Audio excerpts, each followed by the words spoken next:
Absolute value inequalities do have some similarities to absolute value equations, but let's explore what it means to have an absolute value inequality. So let's look at the absolute value of x less than 2. Let's think of some numbers that have an absolute value that is less than 2. Well, one such number would be 0, 0. The absolute value of 0 is 0, it's less than 2. Absolute value of 1 is 1, that's a number that's less than 2. Negative 1 would work. Absolute value of negative 1 is positive 1, and positive 1 is less than 2. 1.5 would work. Negative 1.5. But if you get too large of a number, obviously a number like 3. A number like 3 would not work because the absolute value of 3 equals 3, and that number is not less than 2. And actually, small numbers won't work either. Let's say I was looking at the absolute value of negative 4, like right there. The absolute value of negative 4 actually equals 4, and 4 is not less than 2. So I couldn't say absolute value of negative 4 is less than 2 because that's just simply not true. So notice that the numbers that make this a true sentence are actually numbers that are no smaller than 2. So I'll put a big open circle there. And it can also be no larger than 2. Any of the numbers in between negative 2 and 2 would actually make that a true sentence. So when you do absolute value questions, absolute value inequalities, if there is a less than symbol, and this also includes if there is a less than and equal to symbol, if there is a less than or a less than equal to symbol, you're going to rewrite it as a compound inequality joined by the word and. For the case where the expression inside the absolute value symbols is negative, reverse the inequality symbol. So there's going to be two cases still. There'll be a case 1 and a case 2. When you do case 2, when you make the negative case, you're going to switch the inequality sign to point the other direction. It is very much like when you divide both sides by a negative number, you switch the sign. You also do that with inequalities when you have case number 2 and you make the second case negative. So we're going to solve and graph absolute value of 4x minus 8 minus 5 is less than 11. So again, we do want to make sure the absolute value is by itself before we do case 1 and case 2. So I'm going to add 5 to both sides, and that is going to give me the absolute value of 4x minus 8 less than 16. So we're going to do case 1 and case 2 here. Case 1 is just going to be exactly how it's written without the absolute value bars. So 4x minus 8 is going to be less than 16. And since it's a less than absolute value, we're going to actually write the word and. 4x minus 8, we're going to switch the sign, and then we're going to make the 16 negative. So there's our two cases. We're going to solve both of those cases separately. So on the case 1, we'll add 8 to both sides. So that will give us 4x is less than 24. Divide by 4. So we get x is less than 6. For case 2, we'll add 8 to both sides. So we get 4x is greater than negative 8 divided by 4. And we get x is greater than negative 2. We're going to graph both of those on a coordinate plane. So let's think about this. Where are the numbers that are less than 6 and also greater than negative 2? So numbers less than 6 and greater than negative 2, less than 6, I'll put an open circle on 6. Less than 6 will be shading towards the left. And then numbers greater than negative 2, I could put an open circle on negative 2. And those would be the numbers shading to the right. So numbers less than negative 6, or less than 6 and greater than negative 2 are all the numbers that are between negative 2 and positive 6. So typically, you can rewrite an end inequality like we've done in the past with domain and range. We can say that negative 2 is less than x is less than 6. This means that the values for x are all numbers between negative 2 and 6. Again, notice both arrows are pointing to the left.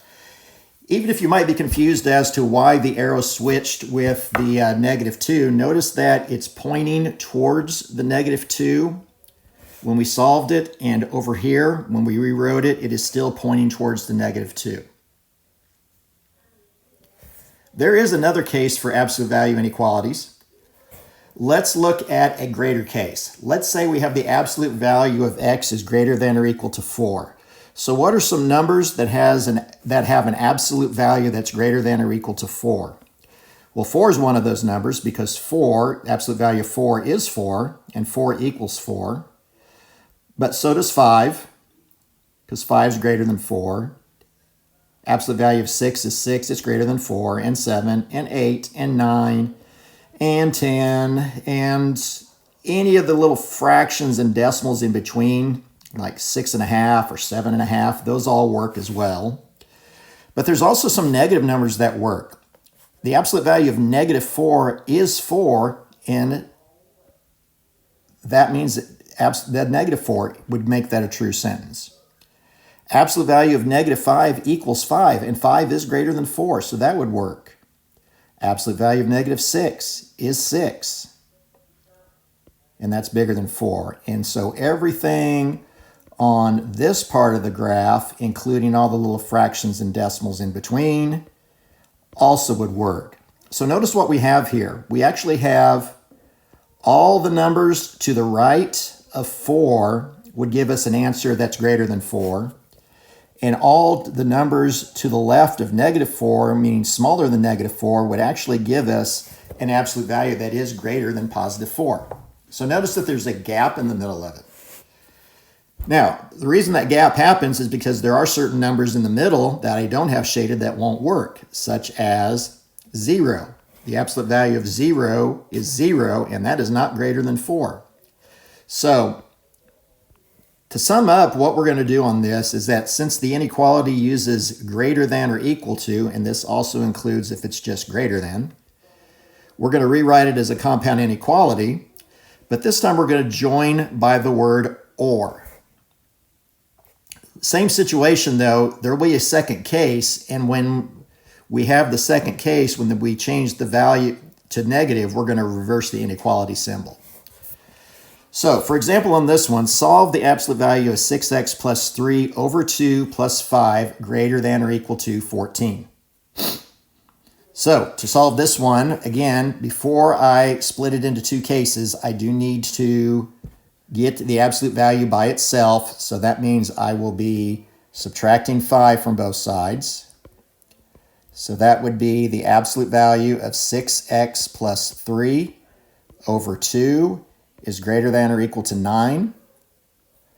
And to eliminate dividing by 2, I'm going to multiply both sides by 2. By multiplying both sides by 2, these 2's are going to cancel.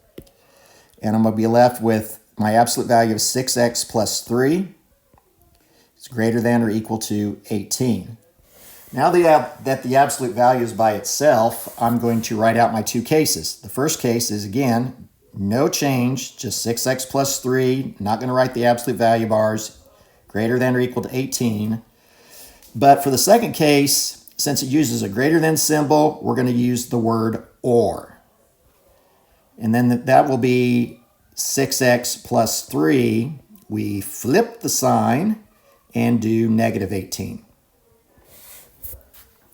And we solve both of these separately.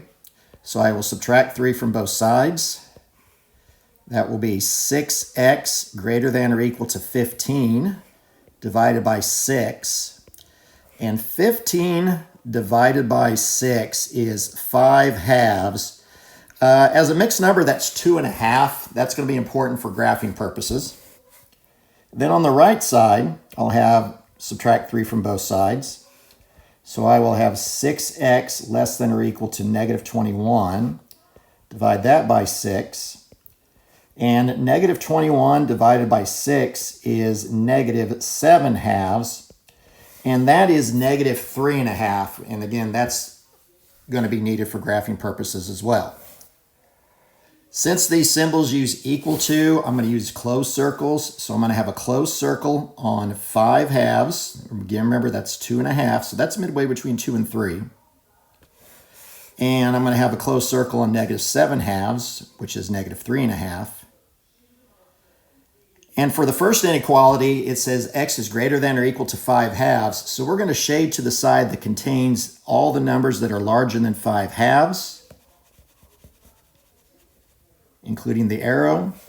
And then for the second part, x less than or equal to negative 7 halves, we're going to shade to the left of negative 7 halves, because that's where all the numbers smaller than negative 7 halves are located, including the arrow. So that's what the number line looks like. And the way you would answer the question, since it uses the word or and since there's a gap, we can't use it where it's smushed together, for lack of a better term, into a single inequality. The only way we can write the answer is exactly how it's written up here. So don't try to write it as something like 5 halves less than x less than 7 halves. That doesn't work. That's only for when you're trying to show that the answer is between two set numbers, when you're using an and. But if you're using an or, you should leave it separate like this, again, connected by the word or in the middle.